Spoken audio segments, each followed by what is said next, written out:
खुलुमबाय बडलेण्ड रादाबाव बयखौबो बरायबाय। दुलाराय बर' फरायसा आफादनि दालाय आफाद मिरु बर' बिमा गौथुमनि बिथोन बायदियै दिनै रायजोनि 64 जिल्लाफोराव बर' बिमा गौथुमा सांग्रांथियारि हानजा सुरदों। बेबायदिनो दिनै क'क्राझार जिल्ला बर' बिमा गौथुमाबो क'क्राझार सहराव थानाय बड'फा चिल्ड्रेन पार्कनिफ्राय क'क्राझार सरकारि गोजौसिन गेजेरारि आरो थांखि गोबां फरायसालिनि गेवलां गेलेग्रा फोथारसिम हानजा सुरो। समाजारि बेरेखा हाबाफोर जेरै उन्दै बैसोआव जुलि जानाय, जौ दखान दाबाफोराव लाइमोनफोरनि जौ लोंनाय, मानसि लांखारनाय बायदि बायदिफोरखौ ओनसोलनिफ्राय गैया खालामनांगौनि थाखाय क'क्राझार जिल्ला बर' बिमा गौथुमा दिनैनि बे हाबाफारिखौ बानजायदों। हाबाफारियाव एबसुनि लोगो आफादगिरि खोरोमदाव औवारिजों लोगोसे जिल्ला एबसुनि दैदेनगिरिफोर दखरा आफादफोरा बाहागो लायो। हाबाफारिनि सोमोन्दै मिरु बर' बिमा गौथुमनि चिफ कनभेनर बिबारि ब्रह्मआ मा बुंदों खोनासंदो। बर' बिमा गौथुमनि बानजायनायाव दिनै मोनसे हाबाफारि लादों। मा उद्देश्य आरो थांखि लानानै हाबाफारिखौ बानजायदों? दिनै मिरु बर' बिमा गौथुमनि बिथोन बायदियै दिनै मोन 14 जिल्लायावहाय बर' बिमा गौथुमा मोनसे समाजारि सांग्रांथि बे हाबाफारिखौ लादों।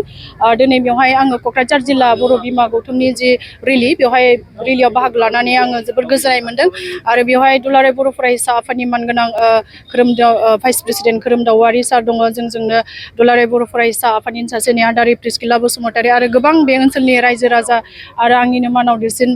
मादैमोन बा आंनि बिनानाव गोबां बाहागो लादों। दिनै बेनो जे बर' बिमा गौथुमनि थांखियानो जादों जे बर' माहारिखौ राव हारिमु थुनलाइजों फोथांनानै लाखिनायजों लोगोसे बे आइजोफोराबो जा हौवा माहारिजों लोगोसे सोलोंथाइ बिथिं, रांखान्थि बिथिं बा थुनलाइ बिथिं जों गासै फारसे जौगानो हायो आरो आइजो माहारिनि सायाव बायदिसिना गाज्रि जाथाय हमना ला जों दिनै सोरबा गोरिब न'खरनि आइजोआल' नङा बा सासे लेखा रोङै आइजोल' नङा बा गोबां धोनि न'खरनि आइजो बा सासे इडुकेटेड आइजोआबो जों गोबां दिनै जेंना प्रब्लेमाव जों दिनै फेस खालामनांगौ गोनां जायो। हमना ला जोंनि बिनानाव बा सोरनिबा फिसाजोआ दिनै लेखा फरायनो थायो गोजान जायगायाव, जोङो फरायनो थायो। हमना ला जोङो निट बा MBBS कचिंनि थाखायनो जोङो जिल्लानि बाहेरायाव थांनांगौ जायो बा दिल्ली बेंगालर बा बहाबा दा आमेरिकाफोराव मोजां मोनसे हायार इडुकेसन लानो थांनायावबो जुदि जोंनि आइजोफोरा जुदि रेप खालामजानाय बुथारजानाय जुदि जाथाया जायोब्ला होमबा जों आइजो माहारिया जोंहा थांना थानो थाखाय बे संसाराव मोन्थाय गैया नामा? जोंनियाव मोनसे कुइसन फैयो। जोङो साख्रि मावहैयो, जोंनि गोबां बिनानाव बा जोंनि लोगोफ्राबो गुबुनाव साख्रि मावहैयो। सोरबाया हमना ला न'खरनि गोरिब रांखावरिखौ सुफुंनो थाखाय बाहेरायाव खामानि मावहैनांगौ जायो ओनसोलनि बाहेराव। दा बेफोरावबो जों नुनो मोन्दों गोबां माखासे जोंनि आइजोफोरा बुथारजानाय, नासयजानाय, रेप खालामजानाय बेफोर जाथाया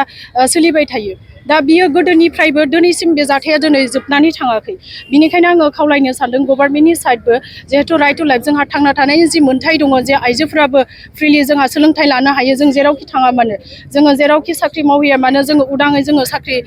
बा जोङो इक'नमिक जोङो आर्निं खालामनो जोङो मोननो हानांगोन। जों जुदि बेबायदि गुबुनजों अयथासार खालामजानाय, रेप खालामजानाय, बुथारजानाय बेबायदि जुदि जाथाया जाबाय थायोब्ला दिनै जोंनि बिमा बिफानियाव मोनसे समखिनाय फैदों जे गावनि फिसाखौ जोङो गुबुनाव हरनो हागोन ना हाया। बा आंनि गोसोआवबा आं फैयो आं हायार इडुकेसन लानानै आमेरिका दिल्लीफोर बायदियाव आङो फरायनो मालाबा जेनेबा हमना ला गोसो जायो। होमबा जुदि बेबायदि जुदि आइजोफोरनियाव माने मोनसे आनसेफ फिलिंसआ फैनानै जोंनि सोलोंथाइ लानो गोसो जानायखौ मा होननानै माने डाउनाव खोलैनाय बा हमना ला जोंनि बिमा बिफाया हयथ' साननो हागौ जे जों जायगायावनो फोरोंसै, जि फरायो बेखौनो फरायथोंसै। दा बेफोरबायदि साननायाव हयथ' सोरनिबा सोलोंथाइ लानो गोसो गोनां जायोब्लाबो हयथ' बे हिनजावा गिनानै थाङालासिनो मोजां सोलोंथाइ मोनहैयाबो जानो हागौ आरो थांखि लानाय बायदि। बिनिखायनो आङो खावलायदों जे गभर्नमेन्टखौबो जे आइजो माहारिया जेरावखि थांनानै फरायहैया मानो, दिनै जेरावखि थांनानै साख्रि मावहैया मानो, जेरावखि थांनानै बिजनेस खालामहैया मानो बा जेरावखि थांनानै रां खामायहैया मानो, फ्रिलि उदाङै आइजो माहारिया खामानि मावनो बा सोलोंथाइ मोननो थाखाय जोंहा मोन्थायखौ जोङो मोननांगौ। आरो गभर्नमेन्टनि साइडनिफ्रायबो जुदि सोरबा गाज्रि दुथां मानसिया आइजो माहारिनि सायाव बेबायदि गाज्रि नोजोर खालामबाय थादोंब्ला बा खालामदोंब्ला बेखौ स्ट्रिक्टलि बेखौ माने एक्सन लानांगौ। जों एक्सन लाबासो जोङो फोसाबनो हागोन। आरो लोगोसे आङो बेखौबो आं खावलायबावनो नागिरदों जे जोंनि ओनसोलफोराव ड्राग्स, जौ जुवा बा उन्दै बैसोआव हाबा जानाय, हिउमेन ट्राफिकिं बेफोरो बिराद जाबाय थायो। बिनिखायनो आङो बेखौबो खावलायदों जे जोंनि आइजो माहारियाबो सांग्रां जानांगोन हिउमेन ट्राफिकिंआव वुमेन ट्राफिकिं होननानै बुंदों जायखौ जाहाथे जों थगायनानै गोजान जायगायाव फानहैजाया बुथारजाया बिदि जाहाथे जाया जों गावनि जायगायावनो थानानै जोङो माबा मोनसे बिजनेस स्टार्ट खालामनानै जों गावनि थांना थानायनि राहाखौ लानो हायो नामा जों मालाबा जों बेखौबो नायनांगोन आरो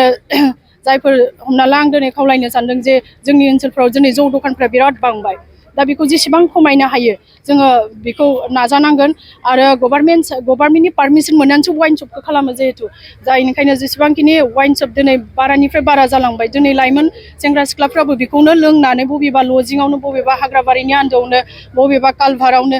बबेबा मेला रिजर्टआवनो बेबायदि लोंनानै दिनै लाइफआ दिनै गाज्रि जालांगासिनो दङ ड्राग्स जानानै दिनै गावनि लाइफआबो धंस जादों न'खराबो धंस जादों समाजाबो धंस जादों दा बिनिखायनो जिहेथु बे जौ दखानखौ जोङो जेसेबां हायो गभर्नमेन्ट साइडनिफ्राय जों बेखौ मिनिमाइज खालामनांगौ आरो आदार स्टेटनिफ्राय जुदि बेबायदि गाज्रि मुवा बेसादफ्रा जुदि साप्लाइ जाबाय थादोंबा बेखौ गभर्नमेन्टआ बा एडमिनिस्ट्रेटिभ लेभेलनिफ्राय बेखौ बन्द' खालामनो हाखायो आरो बेखौ खालामनांगौ दिनै आरो जोंनि रायजो राजा जोंनि गामि ओनसोलफोराव जोंहा महिला आफाद थायो बा लाइमोन आफाद थायो रायजो आफाद थायो धोरोमारि आफाद थायो बे गौथुमफोरमोनाबो नोजोर होनांगौ जे बबेबा गामियाव मा जेंना सोलिदों बे जेंनाफोरखौ जोङो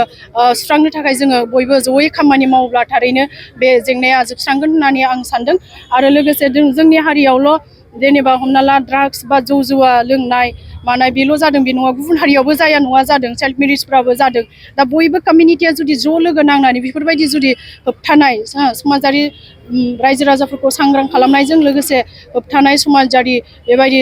रेलि लानानै बा हाबाफारि लानानै जुदि जयै खौसेयै खामानि मावोब्ला बेफोर गाज्रि जेंना थासारिफ्रा जोबस्रांगोन होननानै आङो सानो नोंथाङा रेलवे आसाम पुलिस बेंक टेट बायदि सरकारि साख्रि मावनो गोसो दं नामा एबा नोंथाङा बेफोर बायदि साख्रिनि थाखाय थियारि खालामगासिनो दं नामा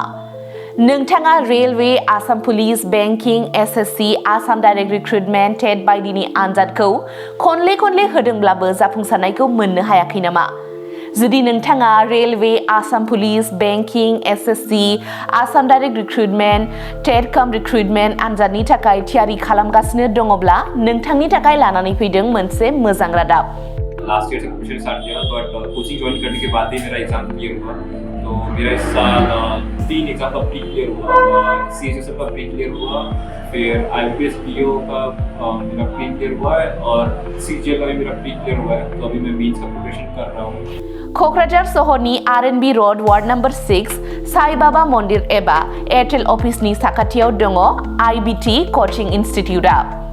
आईबीटी कोचिं इन्स्टिट्यूटआव banking SSC railways defence TET आरो गुबुन सरकारि साख्रिफोरनि आनजादनि कोचिं होनाय जायो आरो बेनि मुं थिसननाया दासान्दि सोलिगासिनो दङ आं नाजानाय मेथ्सफोराव उइकफोर ओमफ्राय दा बाहायनायानो एसे गुबुन जाबाय आरो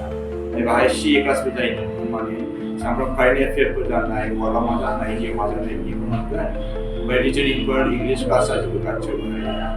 मेरा क्वांट में एक्चुअली खराब था इसलिए मेरा ज़्यादातर एग्जाम में क्वालिफाई नहीं कर पा रहा था और कॉन्फिडेंट भी नहीं था जब से मैंने ज्वाइन किया है तब से मैंने क्वांट पे एक्चुअली अभी मैं क्वांट पे अच्छा हूँ और कर भी पा रहा हूँ तो अभी कॉन्फिडेंट भी हूँ और फैकल्टीज भी बहुत अच्छे हेल्प करते हैं बहुत आईबीटी कोचिं इन्स्टिट्यूटआव मुं थिसननायनि गोबां मुलाम्फाफोरखौ नोंथाङा मोननो हागोन जेरै ल' course fees specially daily current affairs classes lifetime membership card weekly 5 to 6 days classes, comprehensive study materials, regular online and offline mock test, Make My Exam app, flexible class timings, doubt clearing session. बेफोर गासै सुबिदाफोरखौ नोंथाङा IBT coaching इन्स्टिट्यूटआव मोननो हागोन अब्ला थाबैनो मुं थिसनदो आबुङै मिथिनो थाखाय 9387277188 एबा 9101325849 आव सोलाद लानो हागोन